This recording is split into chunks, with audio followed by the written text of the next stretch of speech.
বিগত সরকারের রোষানলে পরে পুলিশের গুলিতে এক পা হারিয়ে পঙ্গুত্ব জীবনযাপন করেও ষড়যন্ত্র থেকে রেহাই পাচ্ছে না চট্টগ্রাম মহানগর ছাত্রদলের সাবেক সহসাধারণ সম্পাদক সাইফুল ইসলাম সাইফ। বুধবার সন্ধ্যায় বায়েজিদ থানা এলাকায় ছাত্রনেতা সাইফুল ইসলাম সাইফের বহিষ্কার আদেশ প্রত্যাহারের দাবিতে আয়োজিত সংবাদ সম্মেলনে লিখিত বক্তব্যে পাঁচলাইশ থানা যুবদলের সাবেক আহ্বায়ক কমিটির সদস্য জুনায়েদ হোসেন রানা এমন মন্তব্য করে বলেন, 2021 সালের 16 জুন পুলিশের গুলিতে একটি পা হারিয়েছেন ছাত্রনেতা সাইফুল ইসলাম সাইফ। তিনি বলেন, বিগত 17 বছর ছাত্রনেতা সাইফুল বহু হামলা মামলা, হয়রানি নির্যাতন ও ষড়যন্ত্র শিকার হয়েছেন। আজ দুঃখভরা কান্ত্রে মন দিয়ে আপনাদের সামনে হাজির হয়েছি। আপনারা জানেন, চট্টগ্রাম মহানগর ছাত্রদলের সাবেক সহসাধারণ সম্পাদক ছাত্রনেতা সাইফুল ইসলাম সাইফ বিগত সরকারের সময়ে অর্থাৎ 17 বছর যাবৎ বহু নির্যাতন, হামলা মামলার শিকার হয়েছে। ফেসিড সরকারের রোষানলে পরে 2021 সালে 16 জুন একটি পা হারিয়েছেন পুলিশের গুলিতে। তার বিরুদ্ধে এখনও ষড়যন্ত্র অব্যাহত রয়েছে উল্লেখ করে তিনি আরও বলেন, অব্যাহতভাবে লাগাতার এই ষড়যন্ত্রের কারণে ছাত্রনেতা সাইফুল দল থেকেও বহিষ্কার হয়েছেন। তবুও তিনি থেমে থাকেননি, দলের জন্য অবিরাম কাজ করে যাচ্ছেন। নানা ষড়যন্ত্র তার পিছু ছাড়ছে না। ষড়যন্ত্রের কারণে তিনি দল থেকেও বহিষ্কার হয়েছেন, তবুও তিনি থেমে থাকেননি। পঙ্গু অবস্থায় ও দলের জন্য কাজ করে যাচ্ছেন।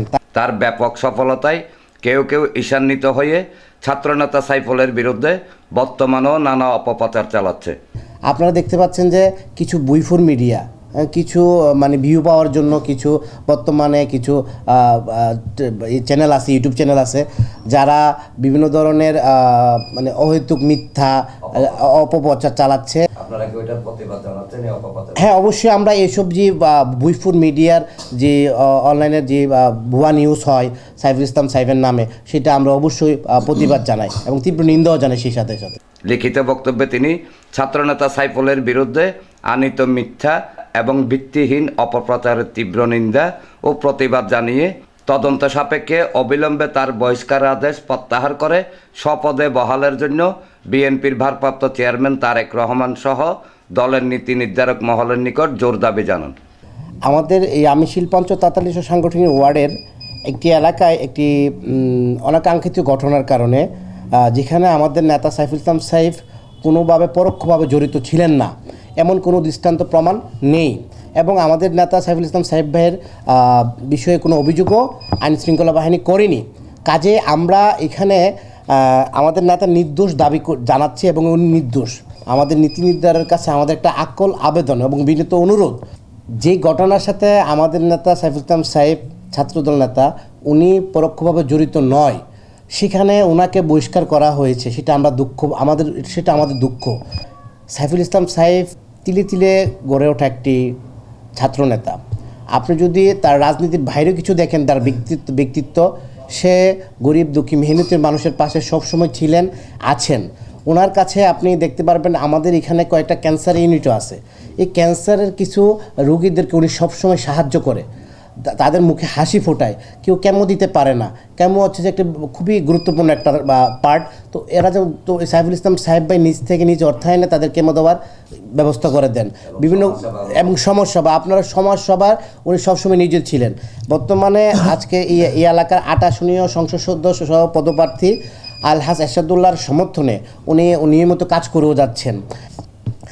একজন দল নিবেদিত ছাত্রদল নেতা, দল নিবেদিত একটা প্রাণ, এই এলাকার সবচেয়ে সবারই সুপরিচিত একজন ব্যক্তিত্ব, জনবান্ধব, জনদরদি।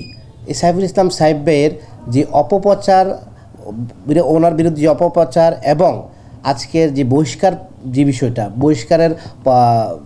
বহিষ্কারের আদেশ প্রত্যাহার করার জন্য আমাদের আজকে পাঁচলাইশ থানার যুবদল, 43 নং সাংগঠনিক ওয়ার্ড যুবদল এবং বিএনপির পক্ষ থেকে আমরা জোরালো আবেদন জানাবো।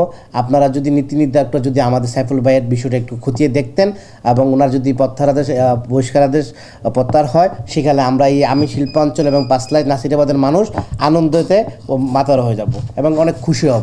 সংবাদ সম্মেলনে বিএনপি নেতা মোহাম্মদ সেলিম, পাঁচলাইশ থানা যুবদলের সাবেক আহ্বায়ক কমিটির সদস্য মেজবাউদ্দিন উজ্জ্বল, আমিন শিল্পাঞ্চল 43 নং সাংগঠনিক ওয়ার্ড যুবদলের সাবেক যুগ্ম আহ্বায়ক বেলাল হোসেন হামজা, পাঁচলাইশ থানা যুবদল নেতা মোহাম্মদ আলতাফ হোসেন ও মোহাম্মদ সুলতান সহ আরও অনেকে উপস্থিত ছিলেন। আমাদের দাবি একটাই, সাবেক ছাত্রনেতা সাইফুল ইসলাম সাহেবের বহিষ্কার আদেশ প্রত্যাহার করার জন্য আমরা হাইকমান্ডের কাছে জোর জবাব জানাচ্ছি। আমরা একটি কথা স্পষ্টভাবে বলতে চাই, দীর্ঘ 17 বছর আন্দোলন সংগ্রামে এই অঞ্চলে এবং নির্বাচনে সাইফুল ইসলাম সাইফ ভাই যে ভূমিকা রেখেছে, আপনারা তদন্ত করে দেখতে পারেন এরকম ভূমিকা অন্য কোনো নেতা রাখতে পারে নাই। ঠিক। আজকে যদি এরকম একটি নেতাকে দল বহিষ্কারের মাধ্যমে দূরে রাখে, তাহলে আজকে বিএনপির বিরুদ্ধে যে সমস্ত রাজনৈতিক দলগুলো মাথা চারা দিয়ে উঠতেছে, তারা এই পূর্ব নাসিরাবাদ গ্রাস করে ফেলবে।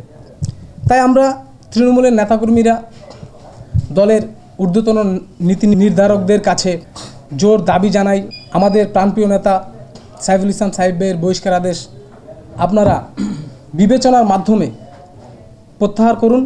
এনামুল হক লিটন, প্রগতি 24 টিভি।